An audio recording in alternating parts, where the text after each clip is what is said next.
提示句 The clinic opens next week. 診所下星期開業。文法要點簡單現在式用於表示未來嘅時候呢，係將涉及未來嘅事實或者係現有嘅確定安排，以陳述內容嘅方式咧表達出嚟。如為免同表示現在時間嘅用法混淆呢，通常係需要說明所指未來動作嘅發生時間嘅。一、陳述涉及未來嘅事實。Her birthday is tomorrow. 她的生日是明天。Easter this year is on 18th April. 今年的復活節是在4月18日。二、陳述涉及未來嘅現有確定安排、時間表、行事曆、行程、計劃等嘅內容，主要係用喺 come、go、begin、start、leave、open、arrive 等表示來去、開始、到達之類嘅動詞。School starts tomorrow. 明天開學了。The train arrives at 10 o'clock. 火車在10時到達。I retire next June. 我明年6月退休。The shop opens next month.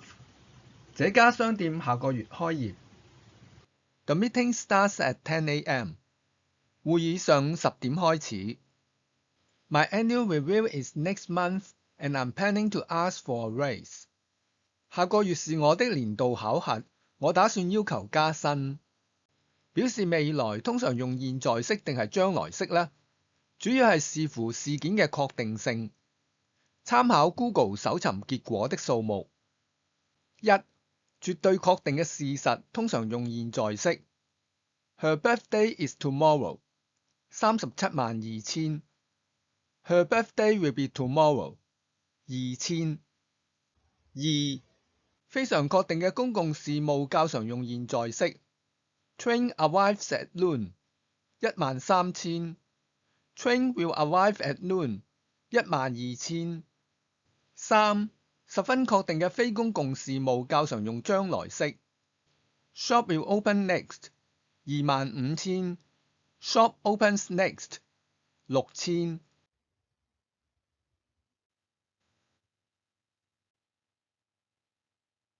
提示句 The clinic opens next week. 診所下星期開業。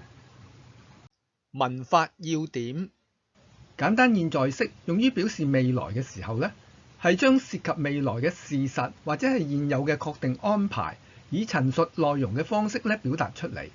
如為免同表示現在時間嘅用法混淆呢，通常係需要說明所指未來動作嘅發生時間嘅。一、陳述涉及未來嘅事實。Her birthday is tomorrow. 她的生日是明天。Easter this year is on 18th April.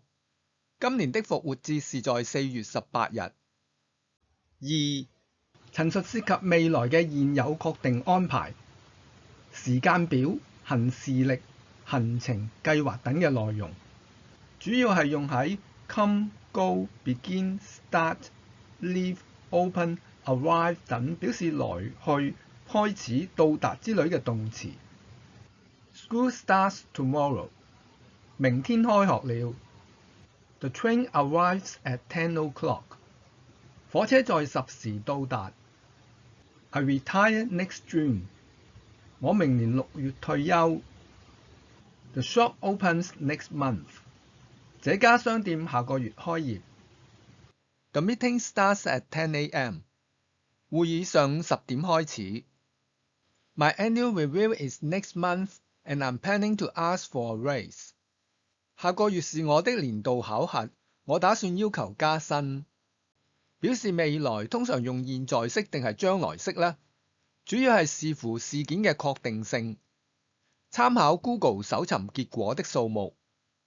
一、絕對確定嘅事實通常用現在式。Her birthday is tomorrow. 372,000。Her birthday will be tomorrow. 2,000。二、非常確定嘅公共事務較常用現在式。Train arrives at noon. 13000。Train will arrive at noon 12000。3. 十分確定嘅非公共事務較常用將來式。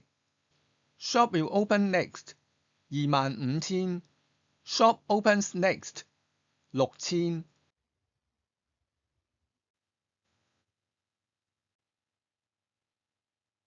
提示句 The clinic opens next week. 診所下星期開業。文法要點簡單現在式用於表示未來嘅時候呢，係將涉及未來嘅事實或者係現有嘅確定安排，以陳述內容嘅方式表達出嚟。而為免同表示現在時間嘅用法混淆呢，通常係需要說明所指未來動作嘅發生時間嘅。1. 陳述涉及未來嘅事實。Her birthday is tomorrow. 她的生日是明天。Easter this year is on 18th April. 今年的復活節是在4月18日。2. 陳述涉及未來嘅現有確定安排，時間表、行事曆、行程、計劃等嘅內容，主要係用喺 come、go、begin、start、leave、open、arrive 等表示來去、開始、到達之類嘅動詞。School starts tomorrow. 明天開學了。The train arrives at 10 o'clock. 火車在10時到達。I retire next June. 我明年6月退休。The shop opens next month. 這家商店下個月開業。The meeting starts at 10 a.m. 會議上午10點開始。My annual review is next month and I'm planning to ask for a raise. 下個月是我的年度考核，我打算要求加薪。表示未來通常用現在式定係將來式呢？主要係視乎事件嘅確定性。參考 Google 搜尋結果的數目。1. 絕對確定嘅事實通常用現在式。Her birthday is tomorrow. 372,000。Her birthday will be tomorrow. 2,000。2. 非常確定嘅公共事務較常用現在式。Train arrives at noon. 13000。Train will arrive at noon. 12000。3. 十分確定嘅非公共事務較常用將來式。Shop will open next. 25000。Shop opens next. 6000。